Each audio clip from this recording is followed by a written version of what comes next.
Hola, ¿qué tal amigos televidentes? Bienvenidos a un nuevo programa de Los Vitales, la Salud, tarea semanal que realizamos desde el ETV con nuestros invitados y un equipo importante de camarógrafos, técnicos que trabajan para generar la imagen y poder llegar a lugares de nuestra región y por supuesto también a través de www.regionnet.com.ar y este mecanismo de la web podemos llegar a partes distantes del mundo. Así que comprometidos con esta tarea de generar palabras, conceptos, información, con la intención de que cada uno vaya adquiriendo mayor conocimiento e ir tomando las decisiones más precisas en torno a la calidad de vida, que siempre es personal y que siempre depende de mi decisión y de mi elección, pero por supuesto que para eso es importante la información y para eso estamos. Hoy para hablar de qué tema.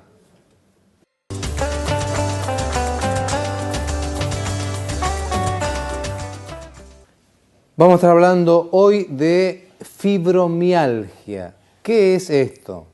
Cuando hablamos de mio, hablamos de músculo, algia, dolor, fibros, las fibras de los músculos van a verse modificadas y alteradas por una serie de hechos y circunstancias de nuestra vida actual que generan una reacción en el sistema nervioso central, que es el cerebro, y a partir de ahí una cantidad de síntomas que nos llevan a pasear por un montón de consultorios porque no sabemos bien de qué se trata y tiene que ver con nuestro estilo de vida, principalmente de aquellas cosas que elegimos a diarios, entre ellos el vivir tensionados y estresados. Fibromialgia, una patología muy pero muy frecuente de nuestra época actual, con un invitado que ya es parte de nuestro equipo.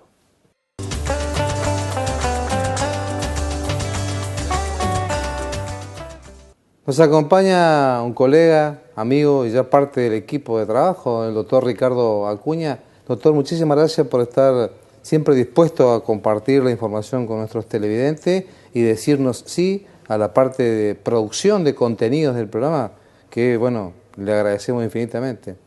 Muchas gracias a ustedes. Es un gusto estar acá. Bueno, vamos a hablar de fibromialgia, doctor, que tiene que ver con una cuestión que aparece en los músculos con muchos síntomas y tiene que ver con el sistema nervioso central, pero que obviamente tiene que ver con nuestras elecciones de vida. Un poco la fibromialgia, que es una enfermedad relativamente nueva en la sociedad, no está tan relatada en la antigüedad como las cefaleas, por ejemplo, los dolores de cabeza, sí, o las migrañas, que están relatados desde el antiguo Egipto y muchísimos años, muchos milenios hace que el hombre sufre este tipo de cosas. La fibromialgia, para aumentar la confusión general, es una patología compartida por diferentes especialidades. Si bien la que se apropió del tema es la reumatología, sí.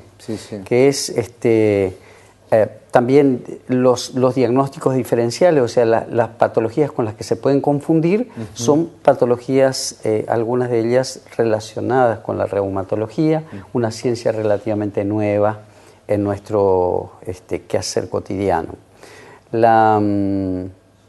Compartimos esto, digo, con los reumatólogos, con los médicos clínicos, que muchas veces atienden estas patologías en forma particular. También es parte de los psiquiatras, porque muchos de ellos van a parar a una sesión de psiquiatría, a los psicólogos. En algunos casos hay chicos jóvenes que comienzan con este tipo de cosas y entonces es asistido por los pediatras, los reumatólogos, como dije, y eventualmente la neurología, que es una ciencia que tiene que ver un poco más con la causa que con los efectos. Exactamente. La fibromialgia no es otra cosa que un dolor en diferentes lugares del cuerpo que se prolonga por determinada cantidad de meses. Le ponemos como límite más o menos 3 meses. Sí. Aparecen dolores en diferentes lugares y en el tiempo persisten a pesar de todo lo que hacemos. Ahí estaríamos en condiciones de valorar como diagnóstico la fibromialgia. Sí. Así que desde el punto de vista sintomático es simple, es dolor. Desde el punto de vista técnico, si ese dolor se repite en diferentes lugares, en los 4 cuadrantes, como decimos, empiezan con el cuello, un poco los codos, un poco la pelvis, un poco las rodillas, son lugares de mayor impacto de la sintomatología. Y entonces vamos a la consulta médica, y una de las cosas que ocurre es que es difícil de resolver si no tenemos un abordaje correcto de la causa, ¿no? Exactamente. Y es ahí donde la neurología aporta algunos datos, porque se relaciona mucho con el sistema de sensibilidad al dolor. Sí, porque en estos lugares que estamos viendo ahí, doctor, pueden ser varias razones por las cuales duela en estos sectores, vinculado a otras patologías, pero aquí está justamente el poder hacer la diferencia de dónde aparece este síntoma. Este síntoma. Y además, la cantidad de puntos de dolor, que van entre 8, 9 y 18 puntos, además de eso, hay sintomatología agregada que acompaña al cuadro. Por ejemplo, la depresión, por ejemplo, la fatiga crónica, que la fatiga crónica es una entidad por sí misma, pero que en estos casos está asociado. En algunos casos con trastornos gastrointestinales, y una serie de síntomas que después el médico tiene que tratar de nuclearlos, darle una forma para que la fibromialgia sea un diagnóstico posible. Doctor, vamos a empezar desde el cerebro, que es nuestro gran director de todas las funciones. El director de orquesta. El director de orquesta, exactamente, porque a partir de aquí comienza todo lo que es el movimiento muscular, la orden, la contraorden, y todo comienza ahí, y ahí hay sustancias que hacen que eso se genere. Exactamente. Vamos a tratar de hacerlo lo más simple posible, pero hay cuestiones que son genéticas, por ejemplo, hay cuestiones que son bioquímicas, hay cuestiones que son inmunológicas, y todas están relacionadas con el mismo resultado. Desde el punto de vista cerebral, se liberan una serie de sustancias y encontraron que, por ejemplo, la dopamina, que es una sustancia relacionada con el estado de placer, con el estado de atención, etc., están disminuidas en sangre. Hay otro neurotransmisor que es la serotonina, y la serotonina cumple una función fundamental en el estado de bienestar. Entonces, tanto la serotonina como algunas sustancias que están relacionadas con la serotonina están disminuidas en la sangre. Estas sustancias, doctor, hace que se produzca la orden al músculo o a otros órganos también, y eso tiene que ver con un elemento que se llama sinapsis, que vamos a mostrarlo aquí, que es la unión de una parte del sistema nervioso con la otra, con la parte muscular. Exactamente. Al final, los neurotransmisores que van a parar a los músculos estarían alterados de alguna forma, pero no está muy bien cuantificado. Lo que está así es identificado el factor, porque se repite en los casos de fibromialgia esta disminución de la serotonina o la disminución de la dopamina. Se encuentra que la serotonina está disminuida en las plaquetas, que son unas celulitas de la sangre, pero también está disminuida en el líquido cefalorraquídeo. A través de la identificación de precursores, como puede ser el triptófano, el 5-hidroxiindolacético, que son, metabolitos de la serotonina. Claro, que van a... Y se encuentra con que en el líquido cefalorraquídeo esto está disminuido en su cantidad. Asociado a esto, para que no sea tan simple, están los ejes inmunológicos, que también participan de esto. Hay un eje que está en el hipotálamo, la hipófisis y luego las glándulas adrenales, que son las que rigen el funcionamiento del cortisol. de lo que nosotros conocemos en lo común como el corticoide. Exactamente. Pero el cortisol empieza con un precursor hipotalámico que está por encima de la hipófisis. En la hipófisis, que es una glándula que está en una sillita que se llama la silla turca en el centro de la cabeza, y luego las glándulas adrenales que están por encima de los riñones.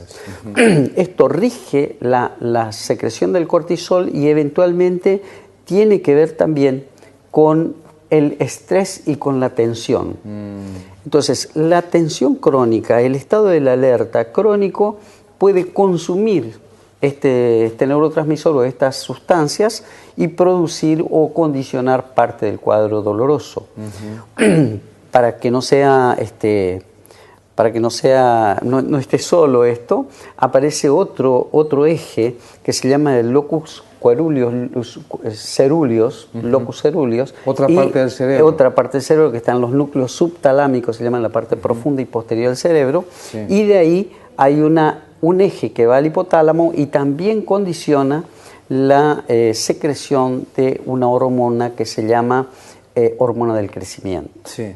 Y la hormona del crecimiento aparentemente también está alterada en estos casos. La hormona del crecimiento tiene un estimulante que está en el hipotálamo y produce y excita a la hipófisis para que produzca la hormona, y un inhibidor que es para cuando se produce mucho lo bloquea, que se llama somatostatina. Y lo que vimos es que en los pacientes que tienen este tipo de patologías aumenta la somatostatina. Quiere decir, inhibe la formación de hormona del crecimiento. Y la hormona del crecimiento y la somatostatina tienen un ciclo en el día que está relacionado con los mismos ciclos de la vigilia del sueño. Resulta que los pacientes con fibromialgia tienen alteración en el ciclo del sueño. Por lo tanto, pueden tener secundariamente alteración de la formación de somatostatina. Y esto condicionar parte del cuadro. Y esta hormona del crecimiento no es que funciona solamente desde ser niño hasta terminar la pubertad a los 18 o 20 años, sino que sigue en la vida, continúa. Continúa en la vida no solamente para generar el crecimiento de los órganos tejidos, sino también para la recuperación de los tejidos. Así que actúa, por ejemplo, para la recuperación de lesiones musculares, de las lesiones continuas que tenemos por ejercicio, por actividad física o lo que sea. El colágeno es una de las cosas que ayuda a la recuperación de los tejidos, está condicionada en parte por esta hormona. Y como consecuencia de eso aparecen lesiones musculares. Entonces, las lesiones musculares pueden terminar siendo dolorosas. Y esto es lo que de alguna forma configura parte de este cuadro. Y además se pueden confundir también con dolores articulares.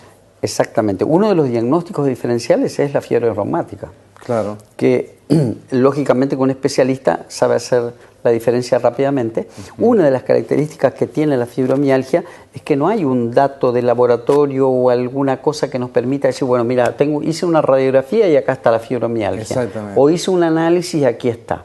Lo que hay son elementos que pueden aparecer simultáneamente o acompañando el cuadro y que nos pueden hacer presumir que se trata de una fibromialgia.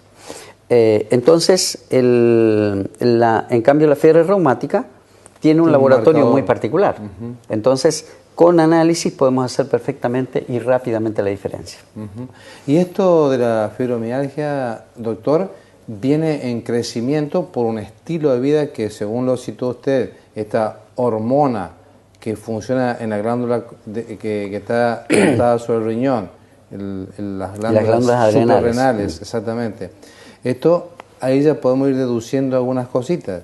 Si esta glándula está alterada y esa glándula actúa sobre el sistema simpático, esto quiere decir que el estrés puede ser uno de los factores actuales que está haciendo que esto se manifieste. Exactamente, porque el locus ceruleus que decíamos, tiene un eje con la norepinefrina, que es una hormona o una sustancia, un neurotransmisor que está preparada para la respuesta de la alerta. Sí. Supongamos, vamos caminando, aparece un animal, un perro o algo y nos sale a correr, en ese momento liberamos adrenalina, noradrenalina, que nos permite, en estados de tensión, de alerta, defendernos, para responder y para defendernos. Esa sustancia está en este ciclo de la fibromialgia alterada. Y otras cosas que pasan es que los neurotransmisores disminuyen de alguna forma estas sustancias, disminuyen la sensibilidad normal o el control normal de la sensibilidad al dolor. Por lo tanto, el sistema, por un compromiso de la parte posterior de la médula espinal, hace que el estímulo dure más tiempo y que sea más sensible. Aparece lo que se llama la hiperalgesia. Perfecto. Y la persistencia. Mayor sensibilidad al dolor. Y la persistencia del dolor. Entonces tenemos un dolor difícil de contener y aumentado de intensidad sin una razón aparente. Doctor, acá con esta imagen quiero que compartamos con nuestros televidentes cómo sale del sistema nervioso, del cerebro, cómo salen todas esas líneas amarillas, son los nervios. Los nervios. Salen, pero tienen un conducto, un canal, que es el canal raquídeo, dentro de las vértebras, ¿no? Que es el canal raquídeo. Y de ahí de las vértebras van saliendo justamente esas terminales nerviosas, que son esas ramitas amarillas que van saliendo por ahí, que van saliendo ahí esas ramitas amarillas, que van justamente a terminar en un músculo. En una unión entre el músculo y el sistema nervioso, que se llama placa neuromuscular. Ahí está, y entonces está representada en forma completa. Exacto. Y también, acá en este caso, fundamentalmente en la fibromialgia, tendríamos que revisar las vías de aferencia, o sea, las que salen de los tejidos y se van a la médula, que estas son las que están alteradas. Entonces, estímulos de diferente intensidad y modo pueden producir dolor. Por ejemplo, la presión, que la presión no genera dolor en personas normales, salvo que la presión sea muy intensa, se transforma en un estímulo doloroso. El mismo tacto. Entonces, las sensaciones están de alguna manera modificadas, intensificadas, y sensores con diferente objetivo terminan siendo dolorosas.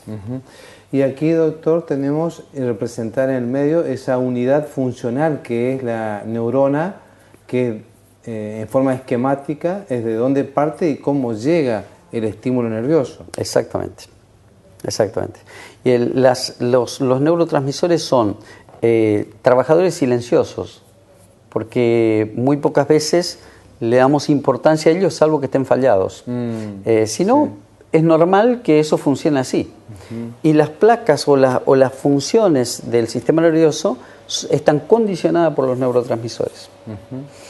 Y también por el sistema neuroinmunológico, que antes no le dábamos tanta importancia. Pensamos que la inmunología estaba relacionada con los resfriados y con las infecciones. Pero hoy nos damos cuenta que es un todo complejo que actúa para mantener ese estado de equilibrio dinámico que es nuestra vida cotidiana sin dolor. Y esta conexión que existe entre neurona y neurona, que se da a través de este elemento llamado sinapsis, es justamente una unión que se da. Vamos a suponer que esta sea una parte del nervio y esta sea la otra parte del nervio. Se da en un espacio que no se toca entre sí. Y ahí donde aparecen las sustancias que usted citó a hacer ese juego para que se unan. Se vinculan a través de esa sustancia química. Hay un espacio y esa sustancia química hace que parta de un lugar y que llegue al otro. Y viceversa. Y del otro lado tampoco se transmite la sustancia, sino que la sustancia despolariza o cambia la polaridad, cambia la electricidad, la carga eléctrica de la otra parte, y ahí se produce la continuidad del mensaje. Entonces, o sea que no es un cable directo que va del cerebro a cada músculo, sino no que es un todo continuo. Tiene este sistema de conexión que ahí mostraba recién con el puño. Vamos a ver si lo podemos ver, Edgardo, para que nuestros televidentes vean cómo es esta comunicación química. Exactamente. Bueno, por eso es que hablamos en la fibromialgia de los neurotransmisores, porque al estar alterados mandan una información que no es real y aparecen dolores en diferentes lugares. También se vio que hay un cierto condicionamiento genético y la genética aparentemente lo que transmite son los déficits metabólicos o los déficits en la formación de neurotransmisores de generación a generación. Se encuentran que esto es una enfermedad autosómica dominante, que es, o sea, está ligado a la herencia en parte, y muchas veces pasa parte de la vida sin que se evidencie, y en un momento dado de o un trauma o una situación de estrés prolongado puede desencadenar el cuadro. Y esto, por supuesto que si bien se puede dar en cualquier persona y en cualquier edad, esto tiene preponderancia en las mujeres, por lo general, y con una edad promedio que es la edad activa de la mujer. Exactamente. Pero al final depende de las sociedades, prácticamente está equilibrada la incidencia, tanto en el varón como en la mujer. Y lo que se está viendo es que hay más personas jóvenes que empiezan a tener la patología. Hay varias cosas que ocurren, ¿no? Por ejemplo, hay una sustancia que se llama sustancia P, y también la sustancia P está alterada en los casos de fibromialgia, y esto tiene que ver con las estabilidades del sistema nervioso en cuanto a la neurotransmisión y a las estabilidades de la membrana. Lo que son las mitocondrias de las células, que son algunos corpúsculos que están adentro de la célula y dependen de esta acción. Lo que en general buscamos es encontrar la relación entre el estrés crónico, el manejo de las situaciones de tensión que pueda pasar la persona y la aparición de esta enfermedad, que es bastante frecuente que coincidan.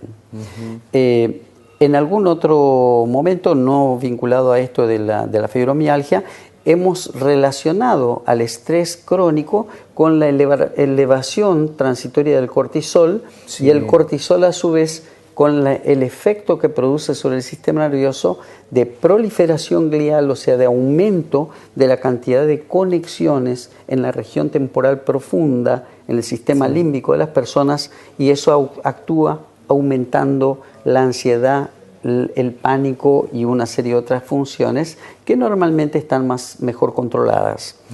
Y por el otro lado disminuyen las asociaciones de neuronas en la región prefrontal, que es la región anterior de la cabeza.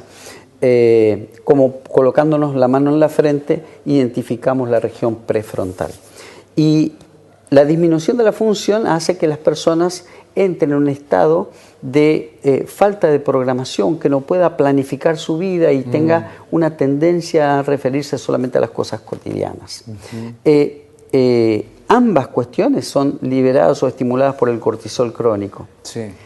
Y entonces, ¿cómo nos vamos a encontrar? Con una persona irritable, nerviosa, con difícil manejo del estado de ansiedad, del manejo de la crisis, y con una dificultad para la programación. Esto, manejando el cortisol, evidentemente podría mejorar la calidad de vida de la persona.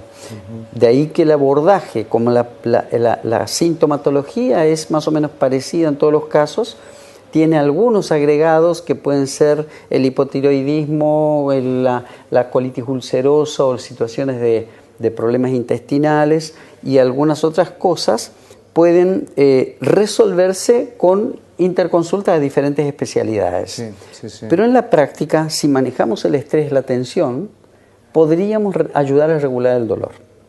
De ahí que la psicoterapia o el aporte que hace la psicología y la psiquiatría, los medicamentos que mejoran los niveles de serotonina, como los antidepresivos, ayudan bastante a controlar el cuadro. Más allá de los analgésicos y antiinflamatorios, que son, digamos, de aplicación indispensable. Pero este es un poco el cuadro de situación, y tendríamos que hacer un abordaje multivectorial para encontrar soluciones de fondo. ¿Se puede plantear que también en esto hay causas inmunológicas, autoinmunitarias, como por ejemplo que son la artritis y otras, esclerodermia, que están por ahí relacionadas con el nombre, pero que no son lo mismo, y podría tener una causa de tipo autoinmunitaria, inmunología propia del...? Sí, más que autoinmune se considera que tiene una cierta tendencia autosómica dominante, o sea, tiene una alteración del gen. También en los músculos se encontró que hay una fractura del ADN, que es la unidad fundamental para producir la multiplicación celular. Y al haber una fragmentación del ADN hay una dificultad para la reparación celular también. Sí. Y esto estaría o no condicionado por una cuestión genética. Y todos son, por eso digo, es un cuadro bastante complejo y todavía no suficientemente bien aclarado, que lo abordamos entre todos y lo resolvemos casi nadie. Pero es lo que tenemos hoy. Sí, yo decía al principio que por ahí son situaciones donde la persona manifiesta dolores permanentes en los lugares que después de la pausa usted nos va a explicar detalladamente los síntomas, pero va consultando a distintos médicos porque no se encuentra quien dé respuesta justamente, porque una cosa es lo que manifiesta el paciente y otra cosa es lo que ve el médico. Exacto. En general el paciente que tiene dolor quiere no tenerlo. Sí. Más allá de la causa, quiere no tener dolor, quiere poder vivir en paz. Esto significa que le deje dormir, que le deje trabajar, que le deje estar con su familia, que le deje levantar a sus hijos, etcétera, etcétera. Sí. Lo que hace esto es alterarte la rutina cotidiana. Y a partir de ahí la sensibilidad y la falta de respuesta a veces rápida a la patología y esta cosa de la ambigüedad que lleva al diagnóstico y al tratamiento, lleva a los pacientes a potenciar la depresión o a generar estados de neurosis que pueden hacer confundir la patología. Porque decimos, esto es un neurótico, no responde al tratamiento. Sí, sí, sí. Y no siempre es así, ¿no? Doctor, después de la pausa nos va a contar bien cuáles son los síntomas que van a aparecer, porque son muchos los síntomas que van a ir apareciendo junto con el dolor de los músculos y, por supuesto, en una situación de vida que tenemos hoy por hoy, que se va incrementando, y estoy leyendo que está en el orden del 4% en nuestra población y que va en franco crecimiento, o sea que eso deberíamos prestarle atención porque es por nuestro estilo de vida y si esto está en crecimiento, sí, puede que tengamos más población con este problema. Sí, la población estimada en países desarrollados que hacen mejor cuantificación estadística que nosotros está en alrededor del 2.5-3%. Pero sí, es una patología frecuente y yo creo que tiene que ver con la modernidad y con el estado de tensión que genera el trabajo. Muy bien, después de la pausa le preguntamos al doctor Ricardo Acuña, neurocirujano que nos acompaña hoy, bien cuáles son los síntomas, porque vamos a tener que estar atentos porque van a confundirse con otras situaciones de nuestro cuerpo que se presentan y se expresan. Nos va a contar con detalle cómo se pueden presentar los síntomas y por supuesto nosotros, cada uno de nosotros, atentos a qué es lo que nos está pasando con nuestro cuerpo. Después de la pausa. Doctor Vital Braida, médico de familia, médico generalista, medicina integral, tratamiento inmunomodulador, abordaje holístico, trabajo interdisciplinario. Atiende en Centro de Alergia y Especialidades Médicas, 9 de julio 1465, teléfono 428-061, Reconquista. Estamos con el doctor Ricardo Acuña, médico neurocirujano, trabaja en el Hospital Central de Reconquista y también en el consultorio, doctor, que está en Alvear y esquina San Lorenzo. Exactamente, ahí va a salir en pantalla el teléfono del doctor para quienes nos están preguntando el lugar de atención. Y quisiera, doctor, con esta imagen que nos va a poner Edgardo al aire, compartir un poquito otra cuestión importante que pasa con nuestros músculos, que nuestros músculos para que trabajen siempre tienen que hacer palanca en el hueso y esa palanca que hace en el hueso lo hace unido a una partecita del músculo que se llama tendón y ese tendón juega acá también un rol importante porque a veces estos dolores pueden ser parecidos a las tendinitis. Exactamente, es un diagnóstico diferencial, ¿no? La suma de puntos de dolor es una característica y la persistencia en el tiempo es otra. Serían los dos reparos más importantes y por ahí la asociación con otras patologías que puedan ser vinculados a lo reumatológico o que por ahí tengan que ver con los trastornos nerviosos del sistema digestivo como las colitis ulcerosas y en el caso de los músculos de ahí que los puntos de dolor estén relacionados con puntos de inserción Del músculo. el tendón al hueso. Ahí vamos a mostrar otro ratito, déjeme, que le voy a mostrar esta partecita del músculo que es el tendón, que es el que le da la unión al hueso y que es una parte muy pero muy dura que le da realmente una fuerza impresionante. Es fundamental para la movilidad de los segmentos del cuerpo. Del cuerpo, exactamente. Y que a veces esta parte del músculo, que es la terminal, que es el tendón, también se ve afectada, pero por otras patologías que tienen por que ver ejemplo, una de las vinculadas. cosas que suele ocurrir que se asocia con esta patología es el síndrome del túnel carpiano.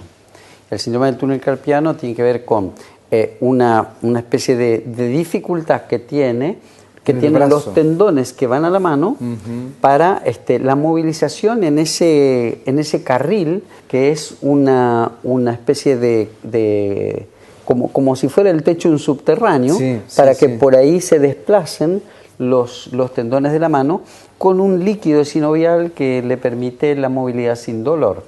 Cuando se altera esta relación, la movilidad se transforma en dolorosa y a veces la persona dice hasta se me queda como trabada la mano, ¿no? Bueno, es una patología que a veces se asocia. Doctor, vamos a contar a nuestro televidente cuáles son los síntomas que pueden ser todos parte de la fibromialgia o a veces son asociados, concomitantes con otras patologías que también es lo que hay que tener en cuenta en estos casos. Pero para que nuestros televidentes estén atentos a que cuando se presentan estos síntomas, por lo menos generar el interrogante para hacer la consulta oportuna. Exactamente.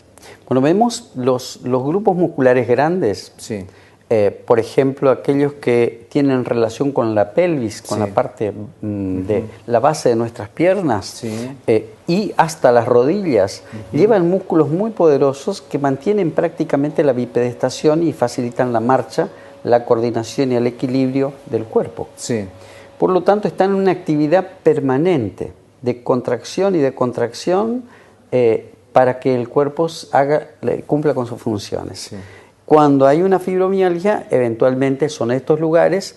Acá vemos en pantalla, vemos una figura desde atrás y vemos la región de la cadera y de los glúteos.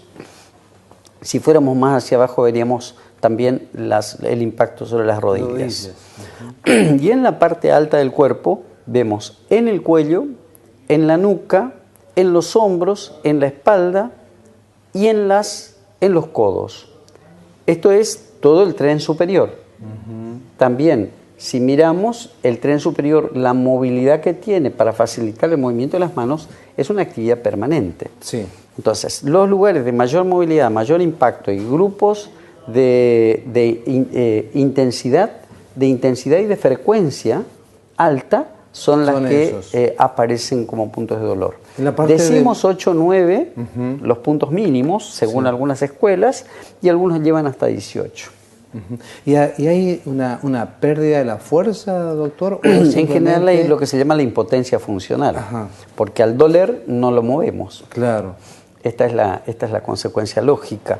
Pero en verdad el secreto es que el punto es doloroso, duele espontáneamente y duele al tacto.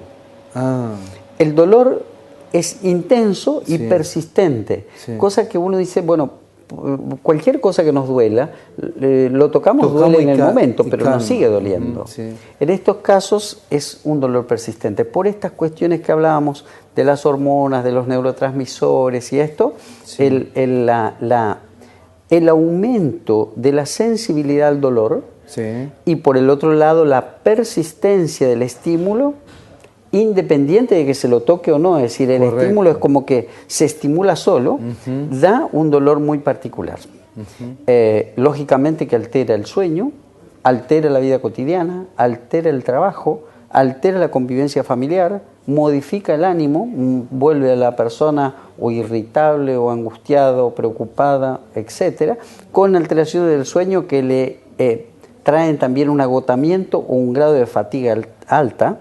Esa fatiga crónica que vemos en algunos pacientes que no tiene dolor, en este caso está asociada a la patología O sea, del es como dolor. un cansancio. Es como un cansancio no, generalizado.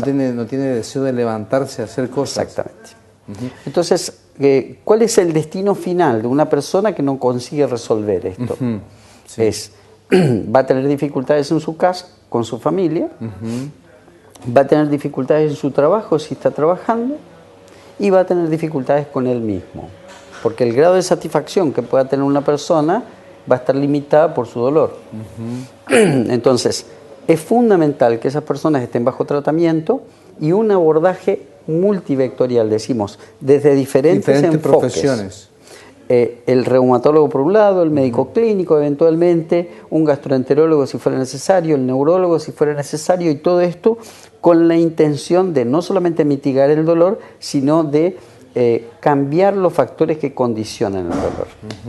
Doctor, aquí va a haber también dolores de cabeza, cefaleas. Usted la citó al principio ya como una patología milenaria. Sí. Pero aquí también puede expresarse a través de... Se puede expresar porque los dolores cervicales altos, Sí. hay que recordar que las primeras dos vértebras de la columna cervical tienen sus raíces posteriores van hacia la cabeza. Por lo tanto, cualquier dolor que aparezca en la región que se llama cérvico-occipital, que son digamos, puntos claves de salida de nervios de la cabeza y puntos claves de sostenimiento de la cabeza por sobre el cuerpo. Entonces, mantener el equilibrio todo el tiempo de la cabeza y el cuello obligan a una contracción voluntaria e involuntaria permanente. El dolor va a aparecer, si está comprometida la zona de las primeras raíces, va a aparecer como un dolor de cabeza. Vale aclarar, doctor, que a veces el cansancio físico y la falta de deseos de levantarme o moverme también tienen que ver con otros estados físicos que no son siempre fibromialgia. Exactamente. Ya decía hoy que la fibromialgia no solamente se asocia con ese tipo de dolor, sino con dolores variados en diferentes puntos del cuerpo. Pero uno de los diagnósticos diferenciales es la patología propia del sistema nervioso versus una patología periférica. Hay patología también de la columna cervical, por ejemplo, las artrosis, las compresiones radiculares, las discopatías, una serie de enfermedades que generan dolor por sí mismo. Sí. En estos casos, el dolor está asociado a lugares de inserción muscular, como decíamos, de músculos fuertes que tienen funciones permanentes para mantener la bipedestación en la marcha. Vamos a preguntarle al doctor Acuña después de la pausa el abordaje que ella citó, que es interprofesional, pero vamos a preguntarle con qué podemos tratar esto y cuáles van a ser nuestras conductas personales, primero para evitarla y después para que desde nuestra conducta misma podamos ir corrigiendo este tipo de situaciones que se presentan en nuestra salud, generada por supuesto por nuestro estado tensional en principio. Después de la pausa. Doctor Vital Braida, médico de familia, médico generalista, medicina integral, tratamiento inmunomodulador, abordaje holístico, trabajo interdisciplinario. Atiende en Centro de Alergia y Especialidades Médicas, 9 de julio 1465, teléfono 428-061, Reconquista.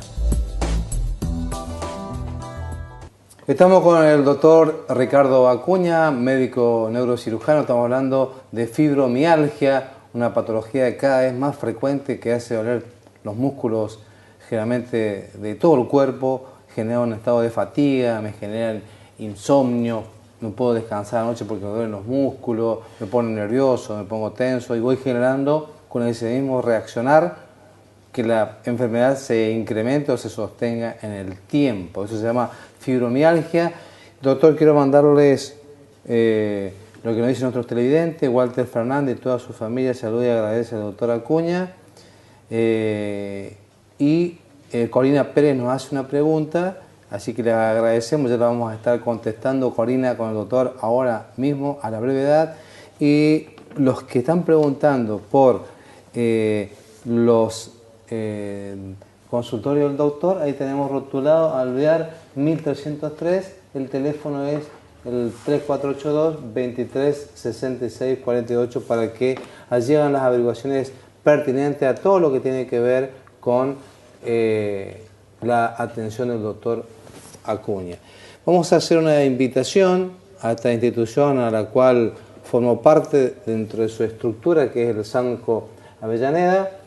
Esta institución se llama Servicio de Asistencia Médica a la Comunidad, es quien gestiona y administra los recursos para el funcionamiento de este dispensario, que es una atención pública, y bueno, están organizando una cena beneficio para el día 3 de septiembre, que es el próximo sábado, una cena para beneficio, así que todos quienes quieran colaborar con esta institución pueden acercarse al SANCO, que está en la calle 16 en Avellaneda, al 340, ahí tiene un numerito de teléfono, y por supuesto que sería gratísimo que nos acompañen para que esta institución pueda tener mayores recursos y nosotros, los que estamos trabajando en ella, podamos ejercer nuestro rol con mayor eficiencia. Ahí está la invitación, entonces, para todos los vecinos de Avellaneda, Reconquista, la región. Gracias, Guido. Doctor, dirigimos a nuestros televidentes, queríamos estar hablando en esta parte del programa. ¿Cómo se hace el abordaje? ¿Tiene tratamiento? ¿Cómo lo resolvemos? ¿Los casos son todos iguales? ¿Tiene mucho que ver con la persona? ¿Tiene que ver con el paciente? Tiene que ver con la historia natural de las personas, tiene que ver con la familia, pues decíamos que tiene una porción de toda de la población que padece esto, tiene una transmisión herencial. Tiene que ver con el temperamento, el carácter y la personalidad de los individuos. Por lo tanto, todo lo que se pueda corregir a través de la psicoterapia, a través del apoyo psicológico y todo lo demás, puede ayudar a la recuperación y eventualmente a la superación del cuadro. Sí. Sabemos que es una patología de difícil tratamiento y en ocasiones se vuelve crónica y difícil de decir que estamos curados. Lo que sí puede ocurrir es que se alivien los síntomas. Pero los síntomas los podemos aliviar si hacemos este abordaje multivectorial, como decía, desde diferentes lugares. Uno de ellos es la suplementación nutricional, la alimentación correcta y sana, ayuda a que el paciente se sienta mejor. El aporte de algunas sustancias que pueden ayudar a la formación del colágeno. Algunas cuestiones vinculadas a la actividad física, que la actividad física va a ayudar también a que el paciente tenga una mayor liberación de los neurotransmisores, aquellos que se relacionan con las endorfinas, que son de por sí analgésicas. Y después el tratamiento específico médico que tiene o de drogas o de medicamentos, que se centran en los antidepresivos, que el médico psiquiatra, el clínico o el neurólogo sabrán orientar al paciente en ese sentido, y en algunos casos se utilizan algunos derivados benzodiazepínicos, se llaman, que ayudan a que el músculo esté un poco más relajado. La rehabilitación con kinesiología en algunos casos ayuda. También se utilizan terapias alternativas, como todas las patologías que son de difícil resolución, las terapias alternativas se utilizan para buscar algún grado de compensación del cuadro. Por ejemplo, la acupuntura, que es una de las cosas que se utiliza bastante. Algunos hacen homeopatía, hay diferentes cosas que se pueden utilizar. De todos estos recursos, yo creo que depende de cuál es la presentación del cuadro que tenga el paciente, cómo debutó, en función de qué. Si debuta, por ejemplo, por una pérdida familiar, depende de cómo elabore la situación para que él pueda también regresar en parte de la situación del trauma y eventualmente mejorar la sintomatología. Si en ocasiones esto se presenta después de un estrés crónico agudo o después de un trauma, por ejemplo, un accidente de tránsito. Hasta ahí no teníamos dolor, a partir de ahí tenemos dolor. Así que atender un poco estos condicionantes ayudan a tener mejor pronóstico.